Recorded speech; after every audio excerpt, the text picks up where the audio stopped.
Hello, I'm talking. I never do that in this channel. There's also some lady talking outside, so maybe you'll hear her. Nobody asked for this video, but I thought it would be fun to just show my pedal board as it is right now and explain some of the sounds and just how everything is patched together. This is always changing slowly but steadily, so probably in a couple of months it will be different. But right now, this is what it looks like. So that's the front. That's the back. There you go.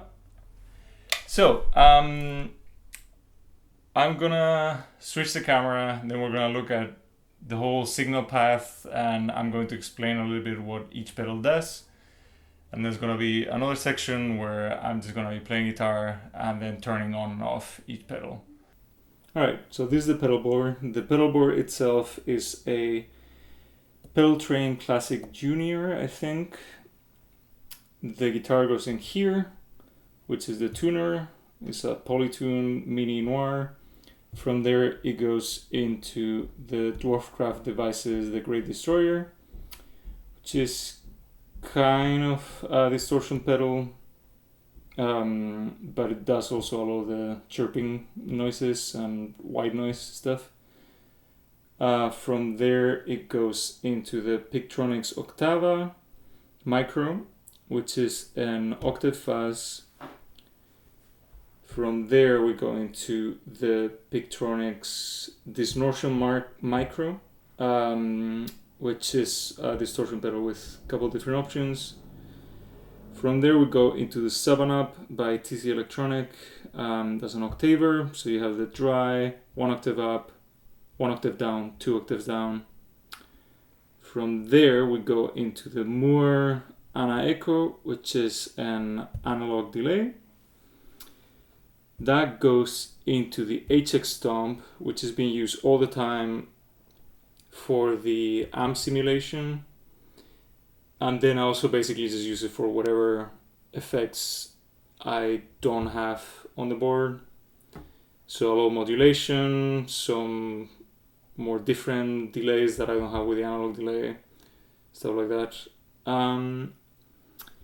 And this guy is basically two expression pedals in a pedal format. So those two cables are connected underneath the board and they go all the way to that adapter. So yeah, it's just super useful to be able to control some parameters from the HX Stomp really quickly.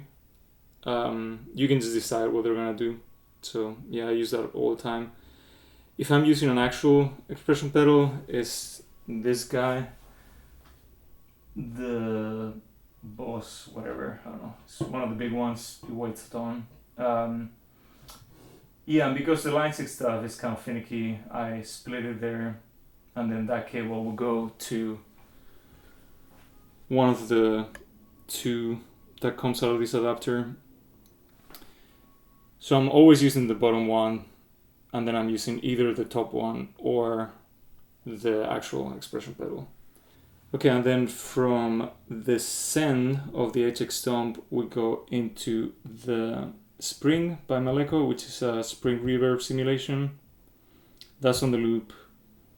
And then the output of that goes into the return left of the HX Stomp. And then this is an Axoloti board into a custom-made enclosure. The Axoloti board, you connect it to a computer, it lets you basically write programs for it, and then those programs are saved into the board. So I can program whatever I want on it, and then that will be saved even if I'm not plugged to a computer. Right now I'm just using it for drones. I'm planning on doing some more stuff with it in the future. So the output of that is going into the return right of the HX Stomp. I changed that pretty recently, but I'm very happy with it because then I can just basically place the output of this wherever I want it in the signal chain. And also now, because the input is free, I can potentially connect other stuff into it, and then that would also go into the signal chain wherever I want. So I could, for example, connect a microphone or some, just whatever audio source I wanted. And then that's it. Yeah, everything just goes back into here, and then from there, I use usually just the mono output or the headphones out on the side. And if we turn the board around, we can see the two cables going from the HX Stomp to the expression pedal controller. And then the whole thing is being powered by this One Spot Pro power supply.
I don't know. Hope somebody enjoys this. Maybe some people are curious about how I make all the sounds in this channel.